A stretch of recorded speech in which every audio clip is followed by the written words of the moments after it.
Good evening, everybody. Today I just wanted to talk a little bit about two books. Both of them are teen and middle grade level reading books. It's not generally a genre I read too much of anymore, just because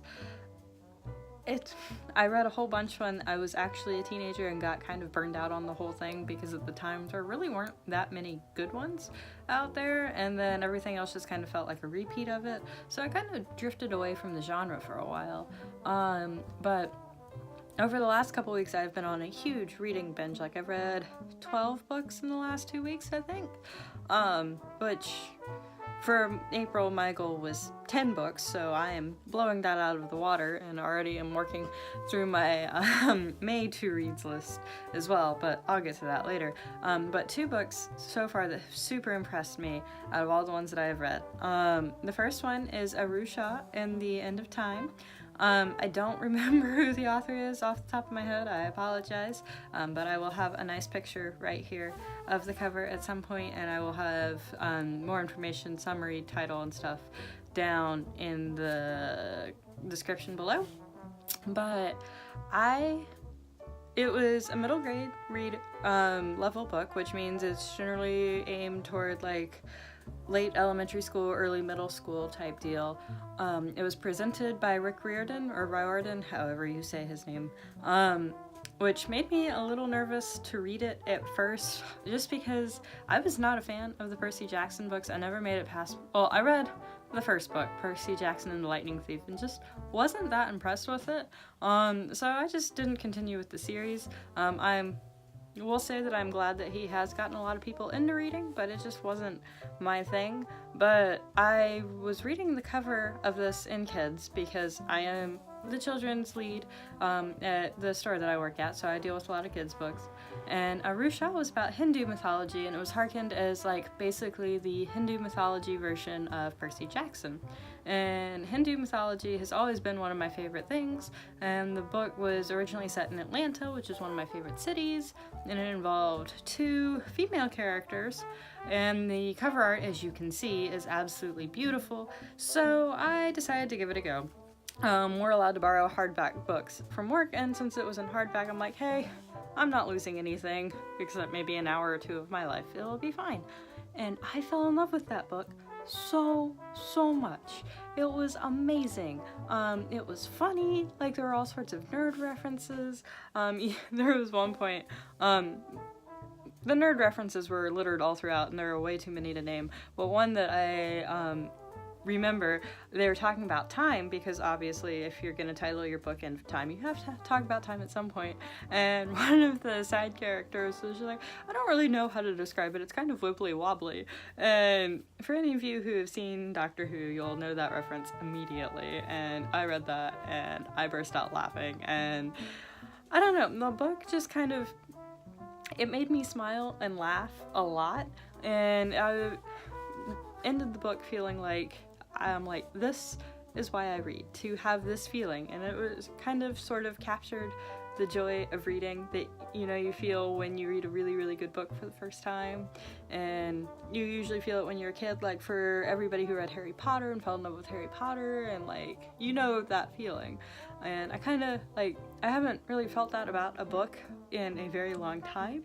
Like, I've enjoyed a lot of books, I really have, but I haven't felt like that moment where it's just like, I felt like a little kid again when I was reading the book, and this book was just kind of made me feel like that, and I loved it, and I can't wait for the next one to come out, but unfortunately I have to wait a year, which would have been fine had I not decided to read Children of Blood and Bone right afterward. And then Heart Forger right after that, but that's a story for another time. But Children of Blood and Bone, oh my god.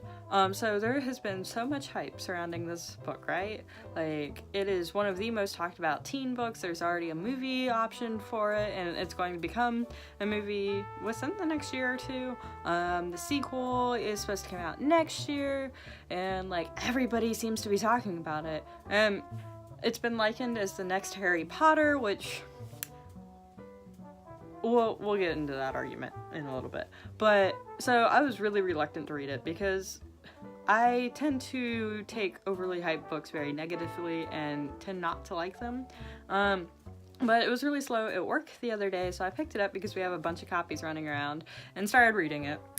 And next thing I know, I had read 100 pages in under an hour, which, even by my standards, is kind of insane.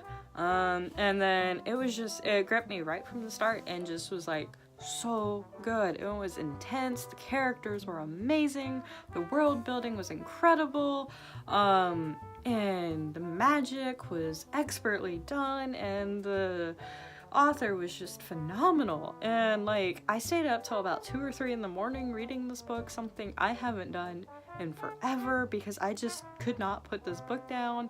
I was 10 minutes late to work the next day because I was trying to finish it, got 10 pages shy of finishing it. I'm like, I have to go to work, and I was really upset about it. And I didn't have any time to read at work until break, and then I finally finished it, and it ended on the most evil cliffhanger ever, and I was just like, oh my god, give me the next book now. And I was like out of breath after I finished reading it because it moved so quickly, and like, there were times I was literally sitting on the edge of my seat going, oh my god, what's going to happen? And wow, I fell in love with that book. Super hardcore. It reminded me a lot of Avatar: The Last Airbender, the animated TV show, when I was reading it, because there were a lot of like moments where it's just like, huh, this seems kind of familiar. Then I was reading a review / interview with the author on it next day. Apparently she took a lot of inspiration from that TV show, and I'm just like, oh, okay. But it was awesome because I loved that TV show and I loved the book, so that was just amazing. And I wanted to just sit here and talk a little bit about it and Aru Shah, just because neither one of these books were on my to-read list for the month of April, but they absolutely blew me away, and I was so happy that I broke down and read both of them. And I want to read more of them. They were so good. But I have to wait until like 2019, and this makes me sad. Oh well, 2019 is shaping up to be a pretty good year between Game of Thrones returning and these 2 books coming out, and the sequel to Heartforger coming out, which again, I will probably talk about in a blog post later on, which I will link at some point when I write it. But yeah, even if you're not huge readers, you should go out and read these books, in my opinion, just because they are so good and they say so much about everything in both of them in such beautiful ways, and there's so much to them that I can't even begin to talk about how much I love these and how much I appreciate them. So if you need book recommendations, these are my book recommendations, and they're both really, really fast reads. So go read them.